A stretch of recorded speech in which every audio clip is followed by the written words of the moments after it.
All right, y'all, we got a new Eternal Sunshine Escanor, man. Let's go over like everything we know about him so far from the live stream. It's still going on, but I figured I'd just cover like the preliminary information before patch notes even drop. So as you can see, bro looks immaculate. He is a green UR unit. His CC is over 76,000 KCC, which is pretty good. He has an AoE and a single target and an AoE ultimate. He does have a grace unity, a grace/unity as well. So I'm assuming for certain allies or certain characters, you can actually put that grace on them.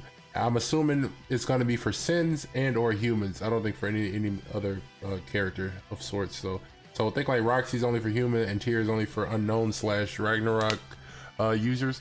This guy is going to be for sins and humans specifically. So let's get into his passive and kits and all that stuff, and I'll have them popped up on the screen. So Eternal Sun Escanor the Indomitable. Grace, increase the unit's HP and critical defense by 10%, and his passive, the Lone Sun.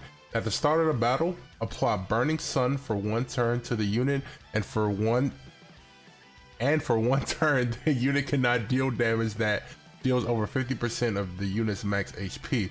So he has damage cap for 1 turn. When the unit dies, apply Burning Sun to all allies for 3 turns. I thought that was going to be specific to 6/6, but for every specific ally on the battlefield, increase the unit's all stats by 5%. So a full, like if you're in 4v4, it's going to be 20. So regularly, it's going to be at 15%.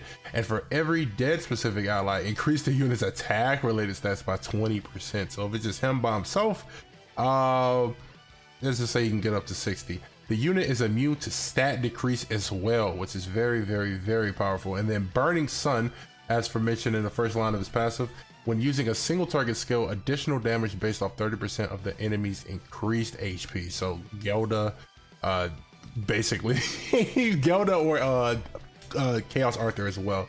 And then specific allies are for humans and 7 deadly sins. So his first skill, Bright Rush, inflicts punishment damage by 150% of attack to a single enemy. Punishment damage is critical chance ×2, and for 1% of decreased HP and remaining HP of the unit, increased damage by 1.2%, additional 50% damage of dealt damage to the enemy. Random targets on death. So think he has a dot damage and that whole HP part. Just think Light Escanor, OG Light Escanor, which this one is like based off of his ultimate essentially. if he's low, he's doing wonders. So his skill 2, Burst Flare, inflicts Shining Flare damage by 150% of attack to all enemies. Shining Flare ignores enemies defense and resistance and increases his pierce rate ×2. And then moving on to his scripture of a passive, apply ultimate Divine Lance. Apply a buff that increases all stats by 50% for 2 turns. This is at 6/6 for 2 turns to the unit, and inflict Hailfire damage by 750% of attack to all enemies. When the unit is in battle, first of all, let me tell you what Hailfire is. Ignores 80% of defense related stats. Crazy. When the unit is in battle, for 100% of the damage dealt to the enemy with Shining Flare, incinerate. Incinerate the enemy's max HP and apply Unquenchable Flame to the enemy that reached the max limits of Incinerate effect. Also, at the unit's death, apply Bursting Sun to all enemies. Okay, cool. Incinerate is at the start of the battle. Incinerate at max HP of 30%. If the 30% of max HP is over 300, the max limit is fixed to 300,000. I meant to say. Incinerated HP cannot be healed. I must be having a stroke. And then Unquenchable Flame plus 50% damage taken from skills with Shining Flare. Okay. And then Bursting Sun decreases damage by 40% at the end of the turn. Take extra damage by 50% of remaining HP. That is a lot going on. So That first part was just him doing damage, and then the second part is just his passive on his ultimate. For 100% the damage dealt to the enemy with Shining Flare. Okay, you gonna have that. Incinerate the enemy's max HP and apply Unquenchable Flame. So, Incinerate at the start of the battle. I need to see Incinerate again. Incinerate at max HP of 30%. If the 30% of max HP is over 300k, the max limit is fixed at 300k. Incinerated HP cannot be healed. I need to see that in action. That's what I need to see.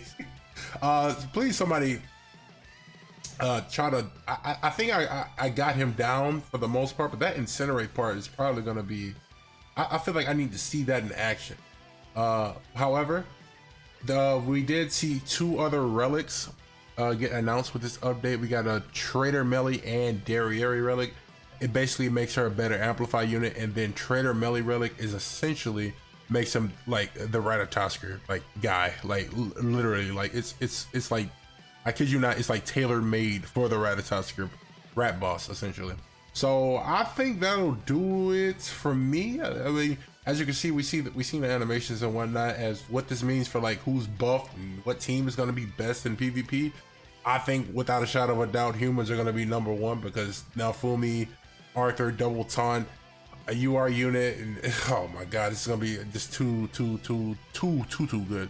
I would say Sens is probably gonna be tied for #1 as well, because you essentially have 3 UR units on that team, and you're gonna guarantee to go first. You're gonna guarantee yourself to go first because DK Melee has like 77 some KCC. This guy has 77, and then Goth has like 75, 76. It's stupid, bro. You gonna go first. And you got Merlin backline with HP. You can not run Merlin if you really want to, because with her, you really do need debuffs to get like damage reduction and whatnot. You can keep the basic stats, but you need damage reduction for the debuffs. So you can probably take her off and put LR Lisp. That'll be an extra good CC buffer as well, because she's like 72 and she's LRs are correct, right?